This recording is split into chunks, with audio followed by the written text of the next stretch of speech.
Hello friends, knowledge of law class में आपका स्वागत है। आज मैं आपको बताने वाला हूँ संविधान की प्रस्तावना कब स्टार्ट हुई थी, किसके द्वारा हुई थी और इसमें क्या लिखना है आपको पेपर में। अगर पहले इसकी डेफिनेशन की बात की जाए, अगर इसमें कैसे लिखना है उसके अकॉर्डिंग पहले पढ़ लिया जाते हैं।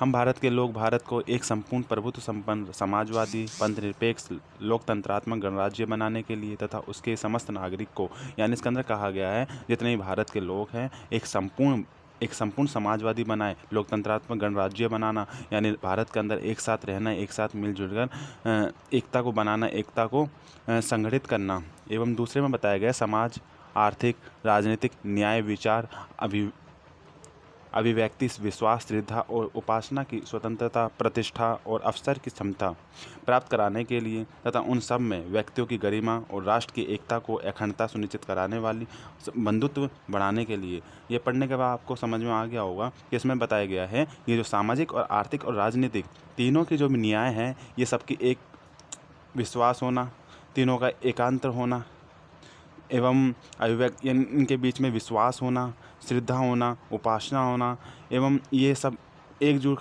मिलजुल के कार्य करना एवं व्यक्ति की गरिमा को बढ़ावा देना, राष्ट्र की एकता को बनाए रखना, अखंडता को सुनिश्चित रखना, बंधुत्व को बढ़ाने के लिए ये सारा कार्य किया गया है। एवं तीसरा बताया गया है ऋण संकलित होकर अपनी संविधान सभा में आज तारीख 26 नवंबर 1949 को एकत द्वारा इस संविधान को अग्रीकृत, अधिनियमित और आत्मप्रीत करते हैं। यानी जो संविधान की प्रस्तावना को 26 नवंबर 1949 में इसे अंगीकृत करके इसे आत्मप्रीत कर दिया गया था। अब नेक्स्ट आता है इसमें प्रस्तावना क्या है। हमने संविधान की प्रस्तावना को समझ ली क्या है। अब संविधान, ये प्रस्तावना क्या है। प्रस्तावना संविधान के दस्तावेज और उद्देश्यों को समझाता है, संविधान के निर्माण के पीछे का इतिहास और राष्ट्र के मूल मूल्यों और सिद्धांतों को प्रस्तुत करता है। यानी संविधान की जितनी दस्तावेज है, उनके उद्देश्य है, उनको समझाने में हमारी सहायता करता है, मदद करता है। एवं संविधान के जो निर्माण, संविधान के जो पहले कैसे संविधान की निर्माण किया गया था, उसके इतिहास को एवं उनके मूल सिद्धांतों को यहाँ पे प्रस्तुत करता है। उसी को हम प्रस्तावना कह सकते हैं। अगर इसमें केस की बात की जाए, केस एक लिख देना, केशवानंद भारती वर्सेस केरल राज्यवाद। इसमें केस इंपॉर्टेंट नहीं है, परंतु आप एक केस याद करने के पश्चात इसे लिख सकते हैं। नेक्स्ट आता है इसके अंदर इसकी प्रस्तावना 13 दिसंबर 1946 को संविधान सभा में जवाहरलाल नेहरू के द्वारा किया गया था। पहला जो इसकी प्रस्तावना करी गई थी जवाहरलाल नेहरू के द्वारा 13 दिसंबर 1946 को संविधान सभा के अंदर करी गई थी और इसके संविधान को 22 जनवरी 1949 को अपनाया गया था। यानी पहला जो इसे संविधान सभा में प्रस्तुत करा था, पेश किया था, जवाहरलाल नेहरू ने किया था, जो कि 13 दिसंबर 1946 में। पर उसके बाद जब इसे अपनाया 22 जनवरी 1949 को संविधान की प्रस्तावना को अपना लिया गया। अगर इसमें प्रस्तावना के मुख्य शब्द की बात की जाए, मुख्य पॉइंट की बात की जाए, तो इसमें एक संप्रभुता आता है। ठीक है, जो संप्रभुता पहले पढ़ लेते हैं। किसी क्षेत्र या राज्य का सर्वोच्च स्वतंत्र अधिकार रखना, जबकि आंतरिक संप्रभुता राज्य के आंतरिक मामलों को और उनके भीतर सर्वोच्च शक्ति के स्थान को संदर्भित करती है। यानी संप्रभुता ये कहती है कि अगर किसी भी स्थान के अंदर, किसी भी राज्य के अंदर एक सर्वोच्च स्वतंत्र अधिकार रहता है, यानी एक राज्य के अंदर किसी व्यक्ति को, किसी राज्य को एक सर्वोच्च शक्ति प्राप्त हो जाना एवं सर्वोच्च शक्ति प्राप्त हो जाने के पश्चात एवं उनके भीतर स्थान को संदर्भित करना, उसी को हम संप्रभुता कहते हैं। नेक्स्ट आता है समाजवादी। समाजवादी बोलता है लोकतांत्रिक तरीकों से समाजवादी लक्ष्यों की प्राप्ति, लोकतांत्रिक तरीकों से, यानी ये बोलता है लोकतांत्रिक यानी जनता से, जनता के लिए, जनता के द्वारा किया गया जो भी, जैसे अपने प्रत्यक्ष चुने जाते हैं, उसी प्रकार से लोकतांत्रिक तरीकों से समाजवादी के लक्ष्यों को आगे बढ़ाना, प्रोत्साहन करना एवं अपनी अर्थव्यवस्था को आगे प्रोत्साहन करना।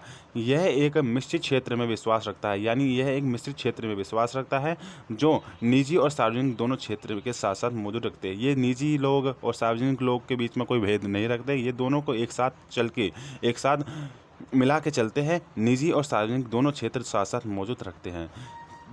तीसरा आता है धर्मनिरपेक्षता। धर्मनिरपेक्ष भारत में सभी राज्यों में धर्मों को एक समान मानना, सुरक्षा समर्थन सभी व्यक्ति एक समान प्राप्त होना, यानी धर्मनिरपेक्षता उसे कहा जाता है। भारत के अंदर जितने भी व्यक्ति है वे एक धर्मों को एक समान मानना, धर्मों की सुरक्षा करना, उन्हें समर्थन सभी व्यक्तियों को समान प्राप्त करना, यानी समान धर्मों को सम्मान देना, उसी को धर्मनिरपेक्षता कहते हैं। धर्मों के अंदर कोई भेदभाव न किया जाना धर्मनिरपेक्षता कहलाता है। लोकतांत्रिक यानी भारत के संविधान का एक स्थापित रूप है जो चुनाव में सभी व्यक्तियों को अपनी इच्छा के अनुसार किसी भी मत में वोट देने का अधिकार है, यानी लोकतंत्र ये कहता है कि भारत में जितने भी लोग हैं उन्हें ये अधिकार है कि वे अपनी मर्जी से अपनी इच्छा के अनुसार किसी भी व्यक्ति को चुनाव में किसी भी मत को वोट देकर उन्हें जिता सकते हैं एवं उसे अपना मत दे सकते हैं। उन्हें कोई भी व्यक्ति रोक नहीं सकता एवं उन्हें कोई रोक नहीं है। नेक्स्ट आता है हमारा गणतंत्र शब्द का प्रयोग सरकार के निजी भी किसी भी ऐसे रूप में पर भी किया जा सकता है जिसमें राज्य का मुखिया वंशानुगत राजा ना हो। यानी गणतंत्र ये कहता है कि गणतंत्र सरकार के जितने भी सरकार में किसी भी ऐसे स्वरूप में किया जा सकता है जैसे कि राज्य के अंदर एक मुखिया होता है जिससे राजा ना हो। यानी गणतंत्र यानी एक स्टेट के अंदर एक राज्य के अंदर जिसका द्वारा जैसे सरपंच हो गया, सरपंच जैसे हमारे गांव का मुखिया होता है, वह मुखिया राज्य का मुखिया ना होने के कारण वह राज्य ना हो, जिसे हम गणतंत्र कहते हैं। गणतंत्र जो लोगों के द्वारा जिया जाता है, लोगों का अकॉर्डिंग जिया जाता है। हम उसके बाद न्याय क्या कहता है? न्याय द्वारा समाज में व्यवस्था बनाए रखना। भारत के न्याय द्वारा समाज में व्यवस्था बनाए रखना भारत के संविधान के द्वारा प्रदत्त मौलिक अधिकारों और राज्यों के निजी नीति निर्देशक सिद्धांतों के विभिन्न प्रावधानों के माध्यम से किया गया। इन्हें तीन अगर इसमें न्याय की बात की जाए, न्याय उसे कहा जाता है जैसे कि अगर आप एक भारत के अंदर रहते हैं या एक स्टेट के अंदर रहते हैं, उसके अंदर न्याय इम्पोर्टेंट है। न्याय के द्वारा समाज के जितने भी लोग हैं उन्हें एक अकॉर्डिंग रखना, उन्हें कानून के द्वारा उसे बनाए रखना एवं संविधान की जितनी संविधान है उसे मौलिक अधिकारों को राज्य की नीति जैसे सिद्धांतों को विभिन्न माध्यमों से बनाए रखना, यानी न्याय इतना इम्पोर्टेंट है। न्याय 3 तत्वों में शामिल किया गया है: सामाजिक, आर्थिक, राजनीतिक। सामाजिक क्या कहता है? संविधान की जाति, प्रांत, लिंग आदि लिंग के आधार पर भेदभाव रहित समाज निर्माण करना चाहता है। यानी सामाजिक न्याय कहता है जितने भी समाज के अंदर लोग रहते हैं, संविधान के अंदर जो भी जाति, प्रांत, लिंग किसी भी आधार पर किसी भी व्यक्ति का कोई भेदभाव ना किया जाए, वे सभी धर्म को, सभी पंथ को, लिंग को एक समान माना जाए एवं उनका निर्माण किया जाए। दूसरा आता है आर्थिक न्याय। आर्थिक न्याय लोगों के साथ उनकी संपत्ति, आय और उनकी आर्थिक स्थिति के आधार पर कोई भेदभाव ना किया जाए। प्रत्येक व्यक्ति को समान पद पर सभी को समान वेतन प्राप्त होना चाहिए और सभी लोगों को अपने जीवन व्यापन करने के लिए, कमाने के लिए समान अवसर प्राप्त होना चाहिए। आर्थिक न्याय के अंदर कहते हैं जो व्यक्ति राज्य के अंदर यानी स्टेट के अंदर रहता है उन सभी को कमाने के लिए उन्हें एक समान अवसर प्राप्त होना चाहिए। उन्हें अपने प्रत्येक व्यक्ति को समान अवसर प्राप्त होना चाहिए। उन्हें जीवन व्यापन करने के लिए उन्हें समान अवसर प्राप्त होना चाहिए।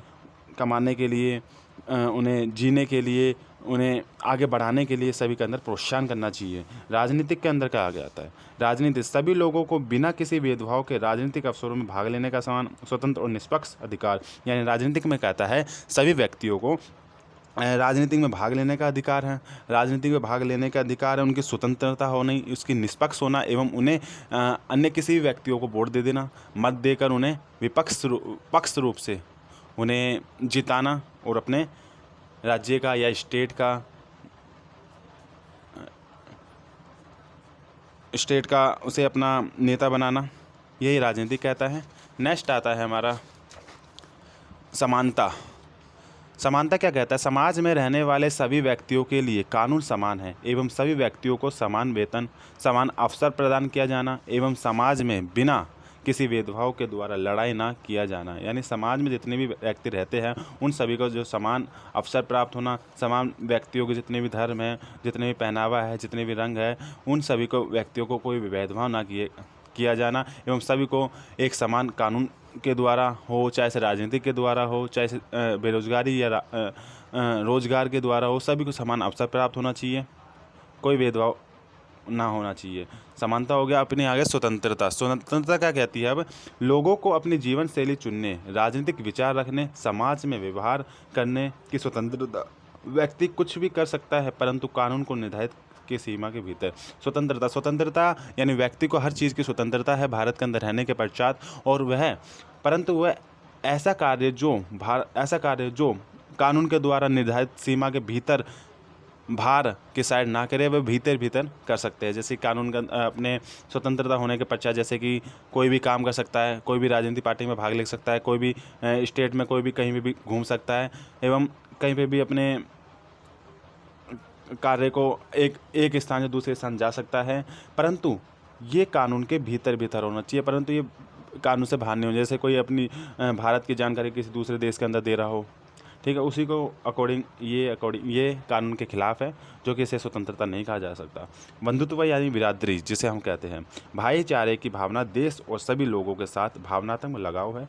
बंधुत्व राष्ट्र में गरिमा और एकता को बढ़ाए रखने में मदद करता है। नहीं, बंधुत्व यानी भाईचारे यानी देश के अंदर जितने व्यक्ति है वह सब भाईचारे की भावनाओं के द्वारा रहे जाए, या सभी लोगों के समान भावनात्मक रूप से लगाव रखा जाए, या बंधुत्व राष्ट्र की गरिमा को बढ़ाया जाए। इस प्रकार से राष्ट्र की एकता बढ़ती है, उनकी गरिमा बढ़ती है, एवं उनका प्रोत्साहन बढ़ता है, विकास होता है, एवं इसके अंदर अपना देश जो है प्रोत्साहन करता है।